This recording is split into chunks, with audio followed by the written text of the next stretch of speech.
Hello everyone, I am Sonamoni learning সেন্টারে সবাইকে স্বাগত। আজ আমি নিয়ে এসেছি দ্বিতীয় পর্যায়ক্রমিক মূল্যায়ন 2026 ষষ্ঠ শ্রেণীর পরিবেশ ও বিজ্ঞানের উপর একটি সাজেশন। এখানে যে প্রশ্নগুলি আমি রেখেছি প্রতিটা প্রশ্নই খুবই ইম্পর্টেন্ট। বিভিন্ন পরীক্ষা এসেছে, অর্থাৎ বিভিন্ন স্কুলে এসেছে এই প্রশ্নগুলো। আমি সেখান থেকেই প্রশ্নপত্রটি বানিয়েছি। তাহলে চলো শুরু করা যাক আজকের পর্বটি। তবে শুরু করার আগে তোমাদের আমি সিলেবাসটা একটু বলে দিই। এই দ্বিতীয় পর্যায়ক্রমিক মূল্যায়নে কী কী থাকবে: শিলা ও খনিজ পদার্থ, মাপযোগ ও পরিমাপ, বল ও শক্তির প্রাথমিক ধারণা, তরল ও গ্যাসীয় পদার্থের স্থিতি ও গতি এবং মানুষের শরীর। এই কয়েকটা অধ্যায় থেকে তোমাদের প্রশ্ন এবারে হবে 50 নম্বরে, তাই তোমরা খুব ভালো করে পড়বে। তাহলে চলো শুরু করা যাক আজকের পর্বটি। দেখো, একের দাগে বলেছে সঠিক উত্তরটি বেছে নিয়ে লেখো যে কোনো 12টি। 1 নম্বর প্রশ্ন, পিউমিস হলো এক প্রকার। সঠিক উত্তরটি হবে অপশন বি, আগ্নেয় শিলা। পরের প্রশ্ন 2 দাগ, গড় সৌরদিনকে 24 দিয়ে ভাগ করলে পাওয়া যায়। সঠিক উত্তরটি হবে অপশনে 1 ঘন্টা। পরের প্রশ্ন 3 দাগ, বলের এসআই একক হলো। সঠিক উত্তরটি হবে অপশন সি, নিউটন। তাহলে বলের এসআই একক কি? নিউটন। পরের প্রশ্ন 4 দাগ, বায়ুর চাপ মাপার যন্ত্রটি হলো ব্যারোমিটার, থার্মোমিটার নাকি হাইড্রোমিটার। তো সঠিক উত্তরটি হবে অপশনে ব্যারোমিটার। পরের প্রশ্ন 5 দাগ, এসআইতে চাপের একক হলো ক্যান্ডেলা, কেলভিন, পাস্কল। সঠিক উত্তরটি হবে অপশন সি, পাস্কাল। পরের প্রশ্ন 6 দাগ, স্টেনলেস স্টিলে যে দুটি ধাতু মিশিয়ে তৈরি করা হয় সেগুলি হলো লোহা ও কোবাল্ট, লোহা ও বক্সাইট, লোহা নিকেল, লোহা ক্রোমিয়াম। তো সঠিক উত্তরটি হবে অপশন ডি, লোহা ক্রোমিয়াম দিয়ে স্টেনলেস স্টিল তৈরি করা হয়ে থাকে। এটা সংকর ধাতু। পরের প্রশ্ন 7 দাগ, একটি স্পর্শহীন বল হলো ভর, ওজন, আয়তন নাকি চাপ। তো সঠিক উত্তরটি হবে অপশন বি, ওজন। পরের প্রশ্ন 8 দাগ, কনুই ও হাঁটুতে রয়েছে বল ও সকেট সন্ধি, হিঞ্জ সন্ধি, পিভট সন্ধি নাকি স্যাডল সন্ধি। তো সঠিক উত্তরটি হবে অপশন বি, হিঞ্জ সন্ধি। পরের প্রশ্ন 9 দাগ, মানুষের হাত তৃতীয় শ্রেণীর লিভার নাকি দ্বিতীয় শ্রেণীর লিভার নাকি প্রথম শ্রেণীর লিভার নাকি কোনোটিও নয়। সঠিক উত্তরটি হবে অপশনে তৃতীয় শ্রেণীর লিভার। পরের প্রশ্ন 10 দাগ, পৃথিবীতে সকল শক্তির উৎস হলো উদ্ভিদ নাকি খাদ্য নাকি সূর্য নাকি চাঁদ। তো সঠিক উত্তরটি হবে অপশন সি, সূর্য, অর্থাৎ সৌরশক্তি পৃথিবীর সকল শক্তির উৎস। পরের প্রশ্ন 11 দাগ, উদ্ভিদ নিজের দেহে নিজে খাদ্য উৎপাদন করে বলে উদ্ভিদকে বলে। সঠিক উত্তরটি হবে অপশন বি, উৎপাদক। অর্থাৎ যারা নিজের খাদ্য নিজেরাই উৎপাদন করতে পারে তাদেরকে বলা হয় উৎপাদক। পরের প্রশ্ন 12 দাগ, উদ্ভিদের বৃদ্ধির পরিমাপ কোন যন্ত্রের সাহায্যে করা হয়? অক্সানোমিটার নাকি মিটার স্কেল নাকি থার্মোমিটার। তো সঠিক উত্তরটি হবে অক্সানোমিটার। অক্সানোমিটার যন্ত্রের সাহায্যে উদ্ভিদের বৃদ্ধি পরিমাপ করা হয়। ভেরি ভেরি ইম্পর্টেন্ট প্রশ্ন। চলো পরের প্রশ্ন। এরপর দেখো 2 দাগে সংক্ষিপ্ত উত্তর দাও যে কোনো 10টি। 1 নম্বর প্রশ্ন, কোন শ্রেণীর লিভারে যান্ত্রিক সুবিধা সর্বদা 1-এর বেশি? সঠিক উত্তর হবে দ্বিতীয় শ্রেণীর লিভারে যান্ত্রিক সুবিধা সর্বত্র 1-এর বেশি। পরের প্রশ্ন 2 দাগ, একটি জীবাশ্ম জ্বালানির উদাহরণ দাও। উত্তর, কয়লা। কয়লা একটি জীবাশ্ম জ্বালানির উদাহরণ। পরের প্রশ্ন 3 দাগ, বুক আর পেটের মাঝখানে অবস্থিত পেশিটির নাম কি? উত্তর হবে ডায়াফ্রাম।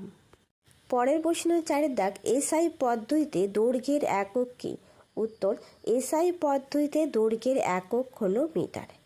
তার সাথে বলে রাখি, যদি তোমাদের ভিডিওটা ভালো লেগে থাকে প্লিজ একটা লাইক, শেয়ার অ্যান্ড কমেন্ট করবে, আর যারা নতুন সাবস্ক্রাইব করে পাশে থাকবে। ঠিক আছে, চলো পরের প্রশ্ন 5 দাগ, ডাক্তারি থার্মোমিটারে কত থেকে কত উষ্ণতা লেখা থাকে? উত্তর, বর্তমানে ডাক্তারি থার্মোমিটারে 35 ডিগ্রি সেলসিয়াস থেকে 43 ডিগ্রি সেলসিয়াস পর্যন্ত কাটা থাকে। পরের প্রশ্ন 6 দাগ, বক্সাইট কোন ধাতুর আকরিক? উত্তর, বক্সাইট অ্যালুমিনিয়ামের আকরিক। পরের প্রশ্ন 7 দাগ, শতাংশের সূত্রের প্রবক্তা কে? উত্তর, 10% সূত্রের প্রবক্তা হলেন লিন্ডেম্যান। দেখো প্রশ্নটার সামনে 10% হতো, 10 শব্দটা উঠেনি, প্রিন্টিং মিস্টেক হয়েছে, একটু ঠিক করে নিও। পরের প্রশ্ন 8-এর দাগ, উদ্ভিদের বৃদ্ধি মাপার যন্ত্রের নাম কি? একটু আগেই পড়লাম। চলো পরের প্রশ্ন 9-এর দাগ, লোহার একটি আকরিকের নাম লেখো। উত্তর, লোহার একটি আকরিক হলো হেমাটাইট। পরের প্রশ্ন 10-এর দাগ, জীবাশ্ম জ্বালানির একটি উদাহরণ দাও। উত্তর, একটি জীবাশ্ম জ্বালানির উদাহরণ হলো পেট্রোলিয়াম। পেট্রোলিয়াম হলো জীবাশ্ম জ্বালানির উদাহরণ। পরের প্রশ্ন 11-এর দাগ, একটি উদাহরণ দাও যেখানে বায়ুর গতিশক্তিকে কাজে লাগানো হয়। উত্তর, উইন্ড মিলে বায়ু শক্তি থেকে তড়িৎ শক্তি উৎপাদন করা হয়ে থাকে, এটা একটা উদাহরণ। পরের প্রশ্ন 13-এর দাগ, মানুষের লালারসে উপস্থিত জীবাণুনাশক রাসায়নিক পদার্থটির নাম ড্যাশ, শূন্যস্থান পূরণ করতে বলেছে। উত্তর হবে লাইসোজোম। অর্থাৎ মানুষের লালারসে কোন উৎসেচক থাকে? লাইসোজোম থাকে। ভেরি ভেরি ইম্পর্ট্যান্ট প্রশ্ন। পরের প্রশ্ন দেখো 3-এর দাগে, নিচের প্রশ্নগুলির উত্তর দাও, যে কোনো দুটি 2 নম্বর করে থাকবে। 1 নম্বর প্রশ্ন, সব আকরিকই খনিজ কিন্তু সব খনিজ আকরিক নয়, ব্যাখ্যা করো। উত্তর, প্রকৃতিতে বিভিন্ন ধাতুর যৌগ শিলাস্তরে বালি, মাটি ইত্যাদির সঙ্গে মিশে থাকে, এদের ধাতুর খনিজ বলে। আবার যেসব খনিজ থেকে ধাতু নিষ্কাশন করা হয় তাদের আকরিক বলে। সুতরাং সব আকরিকই হলো খনিজ। যেহেতু সব খনিজ পদার্থ থেকে ধাতু নিষ্কাশন করা সম্ভব নয়, সেহেতু সমস্ত খনিজ আকরিক নয়। খুবই ইম্পর্ট্যান্ট প্রশ্নটা। চলো পরের প্রশ্ন 2-এর দাগ, আগ্নেয় শিলা কাকে বলে?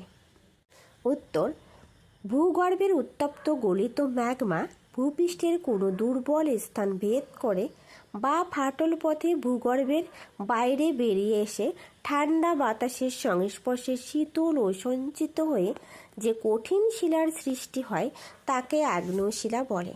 উদাহরণ ব্যাসাল্ট, গ্রানাইট, গ্যাব্রো, ডোলেরাইট, এগুলো আগ্নেয় শিলা। পরের প্রশ্ন 3-এর দাগ, ঝড়ের সময় কখনো কখনো খড়ের বা টিনের চাল উড়ে যেতে দেখা যায় কেন? উত্তর, তীব্র ঝড়ের খড়ের বা টিনের ছাউনির উপরের বায়ুর বেগ বেশি হয়, ফলে ওই স্থানে বায়ুর চাপ কমে যায়। অন্যদিকে ঘরের মধ্যে বায়ুর বেগ তুলনায় খুব কম হয়, ফলে ভিতরে বায়ুর চাপ বেশি থাকে। ওই চাপের পার্থক্য খুব বেশি হলে ছাউনির বাইরের দিকে অর্থাৎ উপরের দিকে উড়ে যায়। খুব ইম্পর্টেন্ট। পরের প্রশ্ন দেখো 4-এর দাগে, নিচের প্রশ্নগুলির উত্তর দাও, যে কোনো 8টি প্রশ্ন 3 নাম্বার করে থাকবে। 4-এর 1 নম্বর প্রশ্ন, জীবাশ্ম জ্বালানির ব্যবহারের একটি অসুবিধা লেখো। তাপবিদ্যুৎ কি? উত্তর, জীবাশ্ম জ্বালানির ভাণ্ডার সীমিত, তাই এই জ্বালানি একসময় শেষ হয়ে যাওয়ার সম্ভাবনা রয়েছে। তাপবিদ্যুৎ কাকে বলে? সাধারণত প্রাকৃতিক গ্যাস, খনিজ তেল, কয়লা ইত্যাদি পুড়িয়ে যে বিদ্যুৎ উৎপাদন করা হয় তাকে তাপবিদ্যুৎ বলে। পরের প্রশ্ন 2-এর দাগ, মানবদেহে রক্তে উপস্থিতি লোহিত রক্তকণিকা, শ্বেত রক্তকণিকা ও অণুচক্রিকার কাজ উল্লেখ করো। ভেরি ভেরি ইম্পর্টেন্ট প্রশ্ন। উত্তর, লোহিত রক্তকণিকা অক্সিজেন পরিবহন করে, শ্বেত রক্তকণিকা রোগ প্রতিরোধে সাহায্য করে এবং অণুচক্রিকা রক্ত জমাট বাঁধতে সাহায্য করে। দেখো এখানে যে প্রশ্নগুলো রয়েছে প্রত্যেকটা প্রশ্ন খুবই ইম্পর্টেন্ট। আশা করি এখান থেকে তোমরা অনেক প্রশ্নের কমন পেয়ে যাবে পরীক্ষাতে। আমি একটা সেট দিলাম, এরপরে আমি আরও 2টো সেট দিব, তোমরা অবশ্যই সেটগুলো দেখে নিও। পরের প্রশ্ন 3-এর দাগ, প্রাথমিক রাশি ও লব্ধ রাশি কাকে বলে? উভয়ের একটি করে উদাহরণ দাও। উত্তর, প্রাথমিক রাশি যে সমস্ত রাশি অন্য রাশির উপর নির্ভর করে না তাদের মৌলিক বা প্রাথমিক রাশি বলে, যেমন দৈর্ঘ্য, ভর, সময় প্রভৃতি। আর লব্ধ রাশি যে সমস্ত রাশি অন্য রাশির উপর নির্ভরশীল তাদের লব্ধ রাশি বলে, যেমন ক্ষেত্রফল, আয়তন, বেগ, ঘনত্ব ইত্যাদি। পরের প্রশ্ন 4-এর দাগ, লিন্ডেম্যানের 10% সূত্রটি বিবৃত করো। উত্তর, লিন্ডেম্যানের 10% সূত্র অনুযায়ী এক পুষ্টি স্তর থেকে পরবর্তী পুষ্টি স্তরে মাত্র 10% শক্তি স্থানান্তরিত হয়, বাকি 90% শক্তি জীবের জীবন প্রক্রিয়ায় ব্যবহৃত হয় বা তাপ হিসাবে নষ্ট হয়। এরপর দেখো 5-এর দাগের প্রশ্ন, উৎপাদক কাকে বলে? উদাহরণ দাও। উত্তর, যেসব জীব সূর্যের আলো ব্যবহার করে খাদ্য প্রস্তুত করে তাদের উৎপাদক বলে, যেমন সবুজ উদ্ভিদ, শৈবাল। পরের প্রশ্ন 6-এর দাগ, খাদ্য শৃঙ্খল বলতে কি বোঝো? ব্যাঙ, ফড়িং, ময়ূর, সাপ, গাছ ও সূর্যকে ঠিক ঠিক বসিয়ে একটি খাদ্য শৃঙ্খল তৈরি করো। উত্তর, উৎপাদক থেকে শুরু করে খাদ্য-খাদক সম্পর্কযুক্ত বিভিন্ন প্রাণীর মধ্য দিয়ে খাদ্য শক্তির একমুখী পর্যায়ক্রমিক প্রবাহের পদ্ধতিকে খাদ্য শৃঙ্খল বলে। ভেরি ইম্পর্টেন্ট প্রশ্ন। সূর্য, গাছ, ফড়িং, ব্যাঙ, সাপ, ময়ূর। আমি পরপর সাজিয়ে দিয়েছি, তোমরা বাড়িতে প্র্যাকটিস করবে। চলো পরের প্রশ্ন। এরপর দেখো 7 দাগ, নবীকরণযোগ্য শক্তি কাকে বলে, দুটি উদাহরণ দাও। উত্তর, নবীকরণযোগ্য শক্তি হলো এমন শক্তি যা প্রাকৃতিকভাবে পুনরায় উৎপন্ন হয় এবং ফুরিয়ে যায় না। উদাহরণ, সৌরশক্তি, বায়ুশক্তি, জোয়ার ভাটা শক্তি, ভূতাপ শক্তি, এগুলো নবীকরণযোগ্য শক্তি। পরের প্রশ্ন 8 দাগ, চাপের সংজ্ঞা দাও। বার্নৌলির নীতিটি বিবৃত করো। উত্তর, চাপ কোনো বস্তুর একক ক্ষেত্রফলে প্রযুক্ত বলকে চাপ বলে।